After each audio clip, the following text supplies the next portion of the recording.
Welcome to Module 5 of the Fluid Machinery course. In this session, we will be discussing gas turbines, its main components, working, applications, classification of gas turbines, thereafter thermodynamic analysis of ideal gas turbine cycle, that is Brayton cycle, and finally the comparison of gas turbines with IC engines.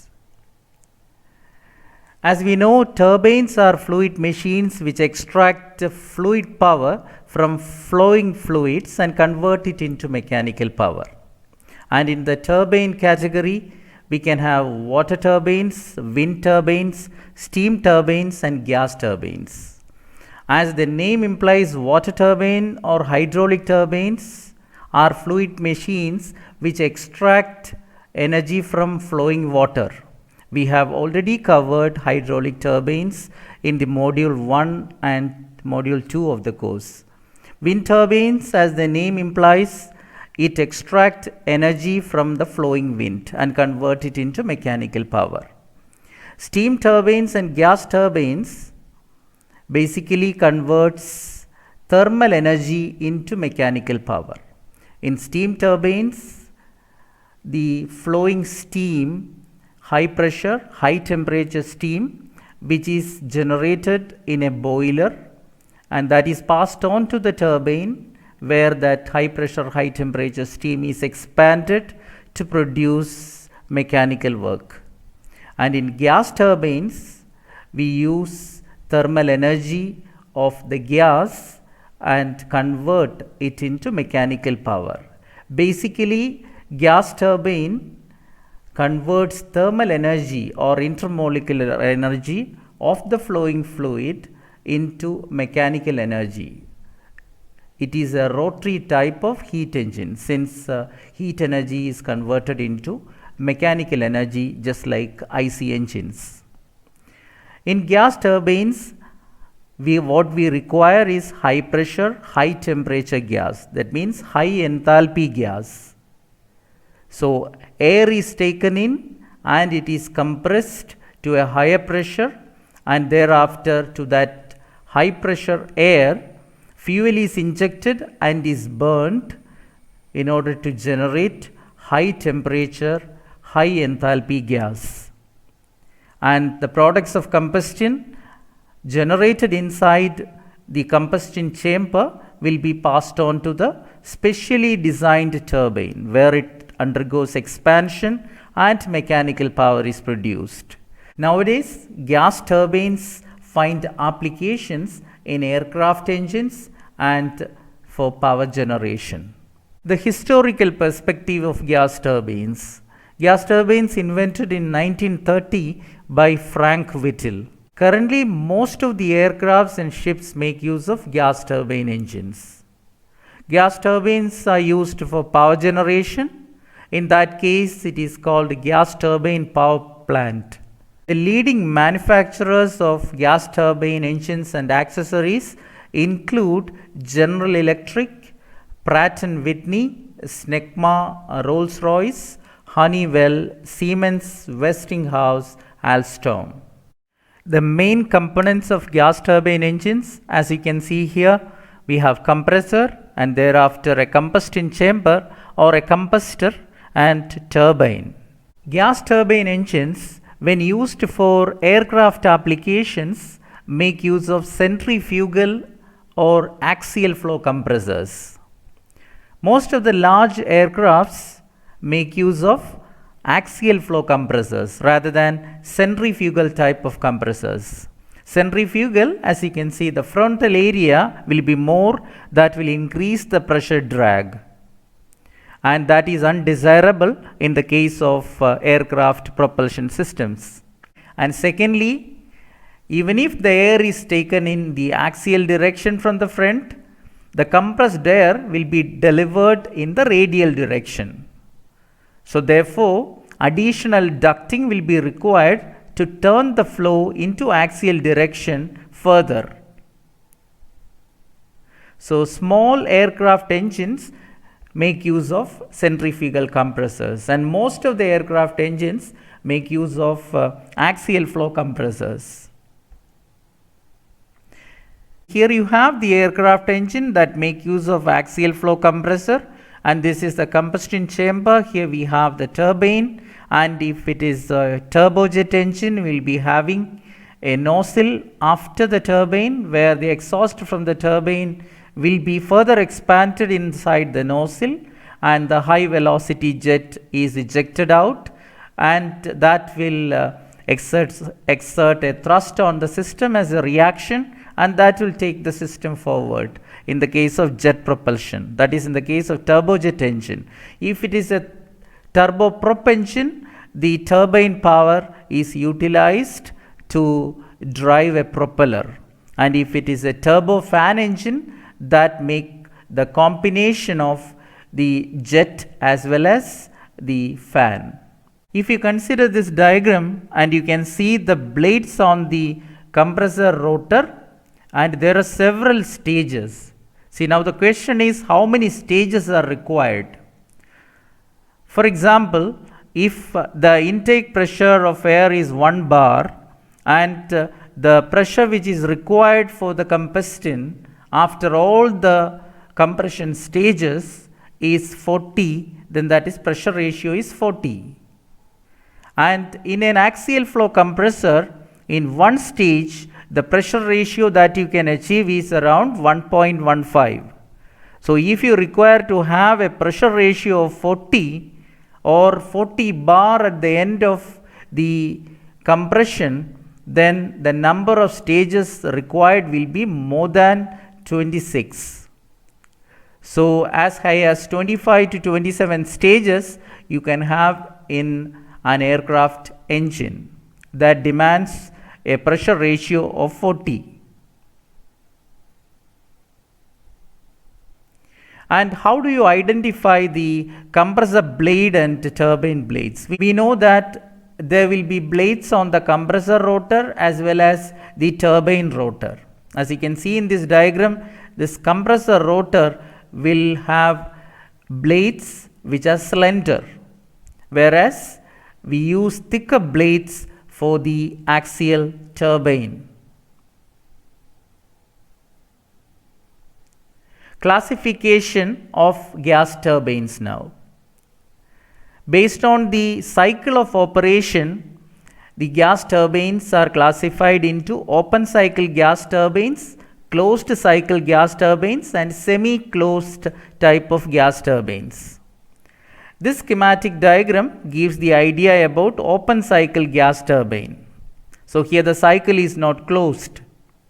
Air is entering the compressor, it is compressed and passed on to the combustion chamber or combustor, where the fuel is injected and the products of combustion will be passed on to the turbine, where it is expanded and you are getting the mechanical power, and part of the mechanical power is used to drive the compressor, and the remaining we will get as net work output. So the net work output from the system will be the work done by the turbine minus the work done on the compressor, and here the products of combustion coming out of the turbine, so that is exhausted into the atmosphere.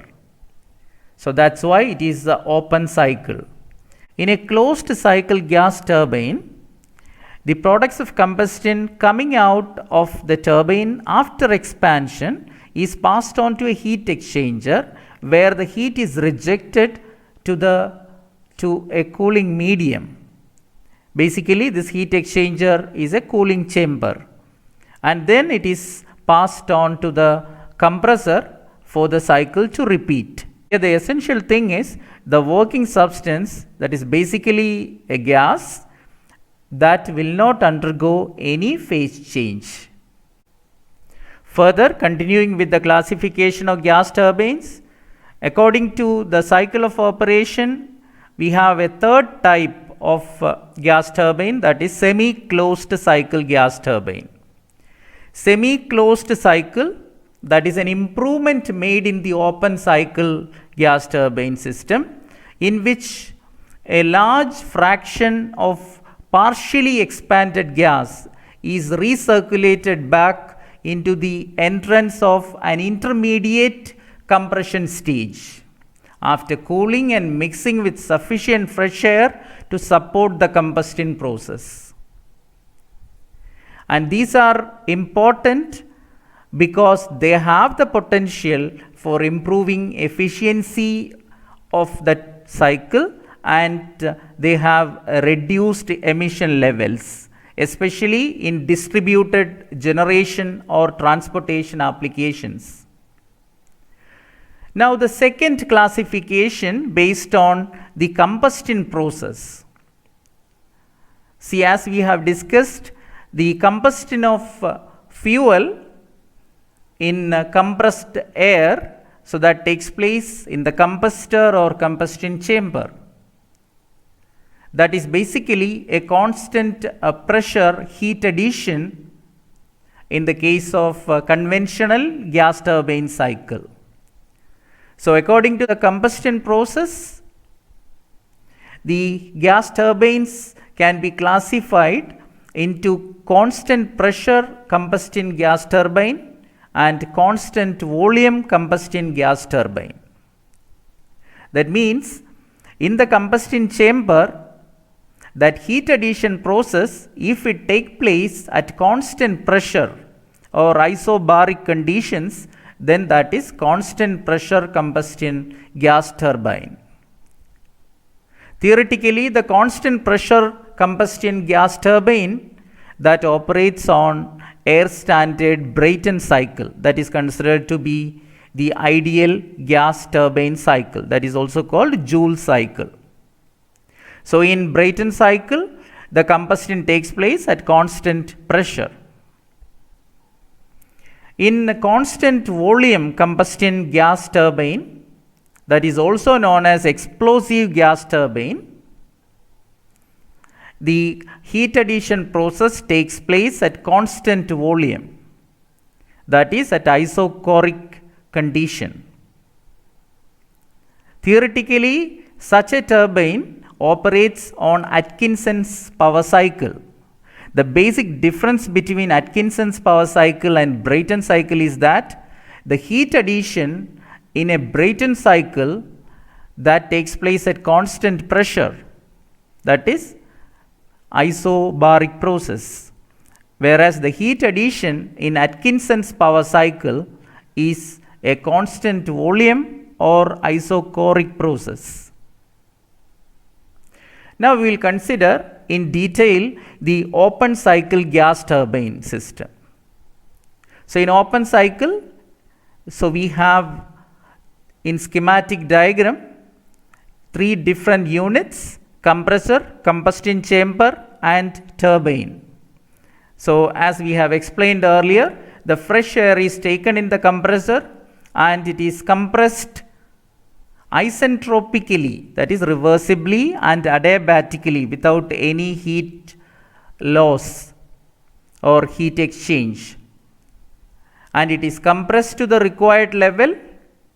Automatically its pressure, along with the pressure, the temperature also will increase, and that is passed on to the combustion chamber where the fuel is injected, and now the process will take place ideally at constant pressure, that is isobaric condition. So the pressure of the fluid inside the combustion chamber ideally will not increase, but in actual practice there may be a pressure drop. So in the combustion chamber, constant pressure heat addition take place, that is isobaric heat addition, and thereafter it is passed on to the turbine where the high pressure, high temperature gas or products of combustion that is expanded, and we get useful work done by the gas. And thereafter the exhaust gases are ejected into the atmosphere, leaving the cycle open. It is not recirculated as in the case of closed cycle gas turbine system. So basically here we have 3 processes. 1, 2 is isentropic compression, during which entropy is constant, heat exchange is 0, and ideally it is isentropic in the sense it is reversible as well as adiabatic. In combustion chamber, the process is 2 to 3 and it is isobaric heat addition, that is constant pressure heat addition. And the process 3 to 4 that takes place in the turbine, that is essentially an isentropic expansion, and again the heat interaction during the process 3-4 is 0. And the net work produced will be turbine work minus compressor work. What we mean to say is, out of the total work produced by the turbine, part of it is used to drive the compressor, and the remaining we will get as the net work output. See, how do we represent this cycle in TS diagram as well as PV diagram. So here we have TS diagram, and in TS diagram, temperature plotted along y-axis and entropy along x-axis. Basically, the constant pressure lines in a TS diagram will be logarithmic curves, and here we have two pressure lines, constant pressure lines shown. One is at pressure P1 and the other is at, say, pressure P2. So basically, this gas turbine cycle that works between two constant pressure levels. So fresh air at condition 1 or state 1 is compressed isentropically till the point 2, and if it is an ideal case, it will be a vertical line in the TS plot. And 2 to 3 is the constant pressure process, that is during which the pressure is constant. And 3 to 4, that is isentropic expansion in the turbine. And we need not complete the process 4 to 1 because the exhaust gas or the products of combustion after expansion in the turbine, they are expelled out. And fresh air enters the compressor again. And the dotted lines here 1 to 2 dash and 3 to 4 dash, that represents the actual compression and expansion respectively. So we will consider that later. So ideally, the compression and expansion are isentropic, but in actual practice, they cannot be reversible. So therefore, the process will deviate from the isentropic path. So the process actual compression is now represented by the dotted curve 1 to 2 dash, and here the actual expansion is represented by 3 to 4 dash. Both are not isentropic, and they proceed in the directions in which the entropy increases. See, the same TS diagram or the cycle in the TS plot that is represented in PV diagram by this one. In PV diagram, the isentropic compression in the compressor is represented by the process 1 to 2. 2 to 3 represents the isobaric or constant pressure heat addition in the combustion chamber, and 3 to 4 is isentropic expansion in the turbine. So the isentropic processes in PV diagram, they are represented by curves, and constant pressure line 2-3 is represented by a horizontal line.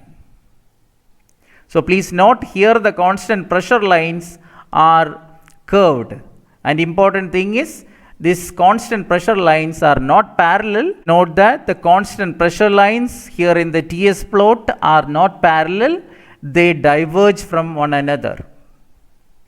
And as pressure increases, the constant pressure lines in the TS plot will become steeper.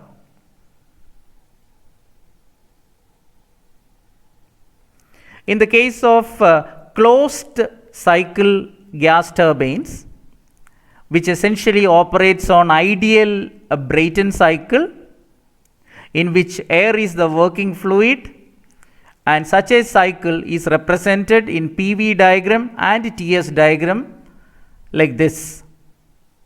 So in PV diagram, see 1 to 2 is representing the isentropic compression, 2 to 3 is representing isobaric or constant pressure heat addition, and 3 to 4 is isentropic expansion in the turbine, and 4 to 1 is constant pressure heat rejection in the cooling chamber. So here the schematic diagram is shown over here. Unlike in the case of open cycle system, here we have 4 main components in a closed cycle gas turbine system. So we have compressor, we have heat exchanger, that is heat addition unit or combustion chamber, then we have turbine, and the fourth one, that is a cooling chamber, which is basically a heat exchanger where the heat is rejected from the exhaust gases coming out of the turbine and is cooled at constant pressure, and thereafter it is passed on to the compressor again, and there the cycle repeats. So the process is 4-1 that takes place in the cooling chamber, the fourth added unit in the closed cycle gas turbine system. So in PV diagram, the cycle is represented like this. In TS plot, see the processes are 1 to 2 isentropic. We know that isentropic processes are represented in TS plot by vertical lines, and constant pressure lines. Now we have 2 processes, constant pressure heat addition in the heating chamber as well as constant pressure heat rejection in the cooling chamber, that is represented by the process 4-1. Now we will consider the thermodynamic analysis of gas turbine cycle, which is Brayton cycle, that is also known as Joule cycle. And we have 4 processes. We are considering the closed cycle gas turbine unit. Process 1 to 2, that is isentropic compression. We know that the air is compressed isentropically from the lower pressure P1 to the higher pressure P2, and the temperature also rises from T1 to T2. Since it is isentropic process, no heat exchange during this process. Heat flow is 0. The heat interaction with the surroundings is 0. Work done per kg of air. We know that in a gas turbine cycle, the working substance does not undergo any phase change. So if you want to find out the work done, or if you want to find out the heat added or heat rejected, what you can do is you simply take the difference in enthalpies at the end states. So work done per kg of air now. So what you can do is you can take the difference of H2 minus H1. So what is H2? Small letter h suffix 2 and small letter h suffix 1. H2 and H1, specific enthalpies of air before and after the compression. After the compression it is H2, before the compression it is H1. So H2 minus H1, if you take, that will be the work done per kg of air. This is the work done by the compressor on the working substance, that is air. So negative work done. And that is H2 for a perfect gas. Consider that the gas is ideal one here. So H, enthalpy H is equal to Cp into the absolute temperature. So H2 is equal to Cp into T2, H1 is equal to Cp into T1. Therefore, the work done per kg of air will be H2 minus H1, that is Cp can be taken out common, Cp into T2 minus T1. Cp is the specific heat at constant pressure. And if you want to find out the rate of work done, that is work done per second, then you multiply this specific work done. What is specific work done? That is work done per unit mass of air. And if you multiply that by mass flow rate, that is m dot, mass flow rate of air that is flowing through the system, then you will get the rate of work done or work done per second. So W dot C, that is the rate of work done in the compressor, that is m dot Cp into T2 minus T1. Now constant pressure heat addition in the heating chamber. So the process is represented by 2 to 3, and heat flows into the system, and the specific volume of air increases from V2 to V3. Definitely the temperature also rises from T2 to T3, while the pressure remains constant. That is important because this is isobaric heat addition.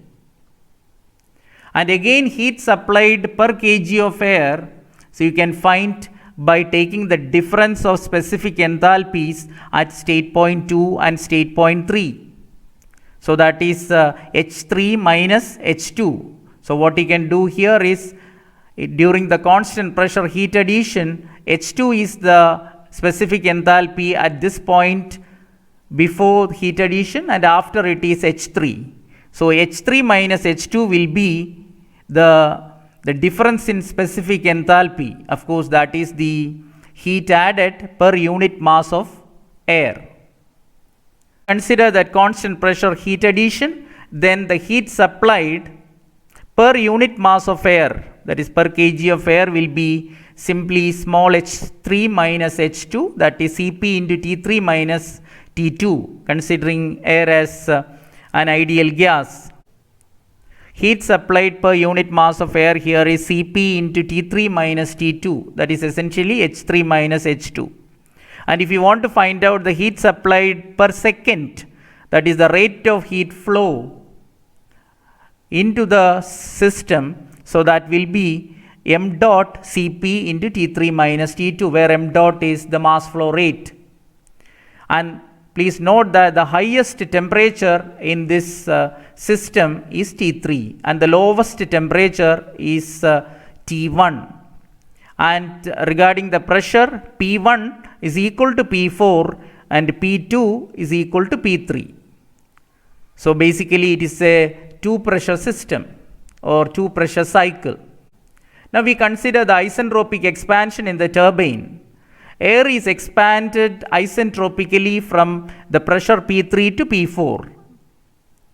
The temperature drops from T3 to T4. The temperature decreases during the expansion.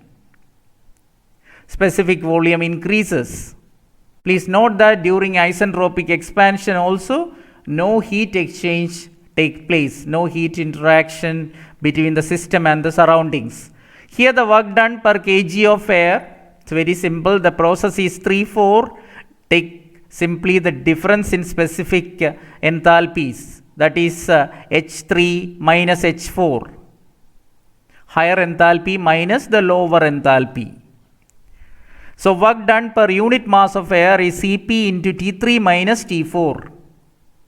And if you want to convert that into work done per second or rate of work done or power produced by the turbine, then multiply this specific work done by the mass flow rate, that is W dot T, that is the power rating or rate of work done by the turbine per second, or power output from the turbine, not net power output, but the work produced by the turbine per second, that is m dot into Cp into T3 minus T4.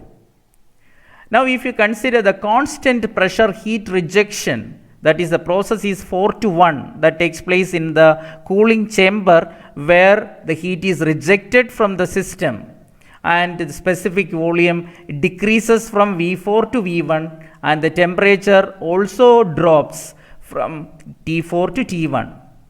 Remember, the pressure remains the same because it's isobaric heat rejection in an ideal case. So heat rejected per unit mass of air here is equal to Cp into T4 minus T1. So H4 minus H1. So Cp into T4 minus T1, that is the heat rejected in the cooling chamber per unit mass of air. And if you want to find out the rate of heat rejection, that is heat rejected per second, then that will be equal to mass flow rate multiplied by the heat rejected per unit mass, that is m dot into Cp into T4 minus T1. Now we will proceed and find out the efficiency of Brayton cycle. So let m dot be the mass flow rate of air in kilogram per second. And we know that the work output from the turbine is W dot T, and work output from the compressor, the work done on the compressor is W dot C. And if you take the difference, turbine work minus compressor work, their rates, then of course you will get the work output, net work output from the system. So W dot net is equal to W dot turbine minus W dot compressor. And how do we find it? We have already got expressions for the W dot T and W dot C. And air standard efficiency of a thermodynamic cycle is the net work done divided by the heat supplied. There are two ways in which you can address this problem. So W dot net can be written as W dot turbine minus W dot compressor, or the net work done for a thermodynamic cycle will be the heat supplied minus heat rejected. So heat received means heat supplied per cycle minus heat rejected per cycle. If you take, you will get the net work output itself for a closed cycle. So net work done divided by heat supplied. Remember, we are making use of the rate of heat supplied and rate of work done with the mass flow rate. So the expression will have mass flow rate in front, that is m dot Cp into T3 minus T2, that is the heat supplied, rate of heat supplied, and the rate of heat rejected is m dot Cp into T4 minus T1. You can also take W dot T minus W dot C. You will arrive at the same expression. The same expression if you make some rearrangement. So here m dot Cp is common for both numerator and denominator. So m dot Cp can be cancelled. Then what remains in the numerator is T3 minus T2 minus T4 minus T1 whole divided by T3 minus T2. So you can distribute the denominator. So what you can write is T3 minus T2 divided by T3 minus T2, then minus T4 minus T1 divided by T3 minus T2. So T3 minus T2 divided by T3 minus T2 in front, that is 1, then minus T4 minus T1 divided by T3 minus T2 when you distribute the denominators after cancelling this m dot Cp. Now what you can consider is the pressure temperature relationship we know during isentropic process. So from our thermodynamic basics, for a process 1 to 2, if it is isentropic 1, then T2 by T1, the temperature ratio will be equal to P2 by P1 raised to gamma minus 1 by gamma, where gamma is the ratio of specific heats of the working substance which undergoes the process. Here it is the air. Gamma for air, so we'll take as 1.4 for our numerical calculations. So T2 by T1 is equal to P2 by P1 raised to gamma minus 1 by gamma. We know that the pressure ratio in the system now, higher pressure by lower pressure, that is either P2 by P1 or P3 by P4. Why so? Because P2 is same as P3 and P1 is same as P4. So P2 by P1, which is equal to P3 by P4, that can be written as, or that can be denoted by R suffix P, which is the pressure ratio of the cycle. Pressure at the end of compression divided by pressure at the beginning of compression, or it is the pressure at the beginning of expansion divided by pressure at the end of expansion. So that is pressure ratio small r suffix P. So here T2 by T1 is equal to P2 by P1 can be replaced by the pressure ratio R suffix P. So T2 by T1 is equal to Rp raised to gamma minus 1 by gamma. So therefore you can obtain an expression for T2. So T2 is equal to T1 into Rp raised to gamma minus 1 by gamma. Remember, this gamma minus 1 by gamma is the index of this pressure ratio Rp.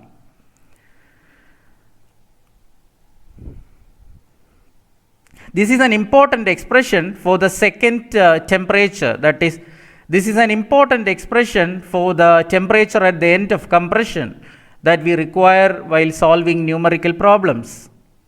Similarly, for isentropic expansion 3-4, the temperature pressure relationship is given by T3 by T4 is equal to P3 by P4 raised to gamma minus 1 by gamma. Again, we know that P3 by P4 is same as P2 by P1. That's why instead of P3 by P4, P2 by P1 is written.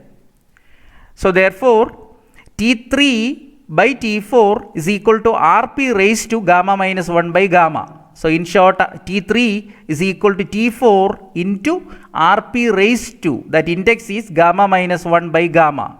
Remember, this is the expression for the maximum temperature in the closed Brayton cycle. I mean this closed gas turbine cycle, which is called the Brayton cycle or Joule cycle, the ideal one.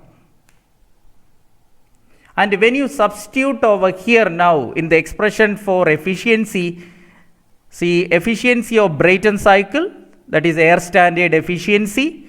So what you can get is 1 minus T4 minus T1 divided by T3 minus T2. And instead of T3, now we found out the maximum temperature T4 into Rp raised to gamma minus 1 by gamma. Then minus, instead of T2, that is T1 into Rp raised to gamma minus 1 by gamma. See now Rp raised to gamma minus 1 by gamma is common in the denominator, so that can be taken out. So within the bracket what you get is T4 minus T1. So 1 minus T4 minus T1 divided by T4 minus T1 within bracket into outside the bracket Rp raised to gamma minus 1 by gamma. And T4 minus T1 will be cancelled from both numerator and denominator. So what remains is 1 minus 1 by Rp raised to gamma minus 1 by gamma. Remember, what is Rp? Rp is equal to P2 by P1, which is also equal to P3 by P4, because P2 is equal to P3, P1 is equal to P4. So this is the expression for the air standard efficiency or thermal efficiency of an ideal gas turbine cycle, a Brayton cycle. And if you consider Rp raised to gamma minus 1 by gamma as C, if it is denoted by C, then this expression can be simplified as 1 minus 1 by C. So what is this C? C is Rp raised to gamma minus 1 by gamma. That of course is equal to T3 by T4 or T2 by T1. So this air standard efficiency expression we can write in terms of the temperature ratio also, or in terms of two temperatures.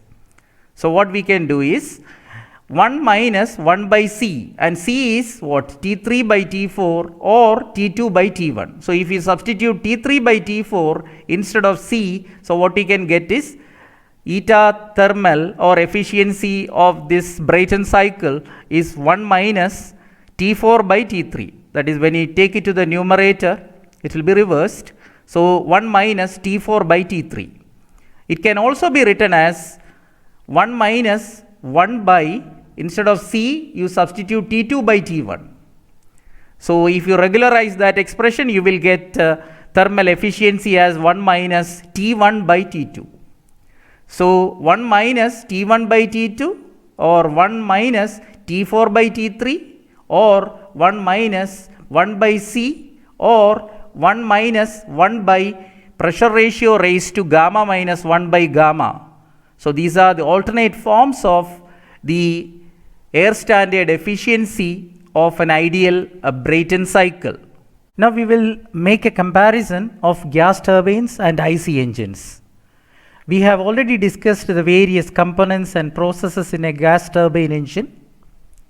So we have the compressor, the combustor and the turbine. We know that the various processes involved in the operation of an IC engine are the intake stroke, the compression stroke, the expansion or power stroke, see that's indicated here, that combustion, and thereafter the exhaust stroke. So in an IC engine, as the name implies, it is internal combustion engine. All these processes are taking place inside the cylinder. Whereas in the case of a gas turbine engine, the compression takes place in the compressor. Then we have separate place for the combustion of fuel, that is called combustion chamber or combustor. And then we have, for the expansion to extract mechanical power, we have the turbine unit. Whereas all these operations are taking place one after the other inside this cylinder piston arrangement in an IC engine. So we have suction stroke, we have the compression stroke, and at the end of compression we will be having the combustion, and thereafter we will be having the expansion of the products of combustion. Those burned gases will push the piston outward, and only during this process we will be getting the work done by the working substance, work done by the gas. All the other strokes we will be having work done on the system. Only during the power stroke or expansion stroke after the combustion we will be getting work done by the system. And thereafter, after extracting energy from the burned gases, those gases are exhausted out during the exhaust stroke. Since the gas turbine is a rotary engine, its mechanical efficiency will be quite high compared with IC engines. Remember, it's mechanical efficiency that gives an idea about frictional losses. So we are not talking about the thermal efficiency. So the mechanical efficiency of gas turbine engines will be high compared with IC engines being a rotary type of engine. The torque on the shaft of a gas turbine is continuous and uniform. Thus, the gas turbine does not require a flywheel. While without flywheel, IC engine cannot run smoothly. We know that for an IC engine, the flywheel is an inevitable part. Out of the four processes, only one is work producing stroke and the rest are idle. So the power generation is intermittent. So for that reason, we will be requiring a flywheel to make the torque distribution even. The weight of the gas turbine per unit kilowatt power developed is less than the IC engine. Power developed by a gas turbine per kg of air is more than that of IC engine. The speed of the gas turbine is higher than the IC engine. The combustion is complete in the case of gas turbine, therefore the exhaust gas will be less polluting as compared to IC engine.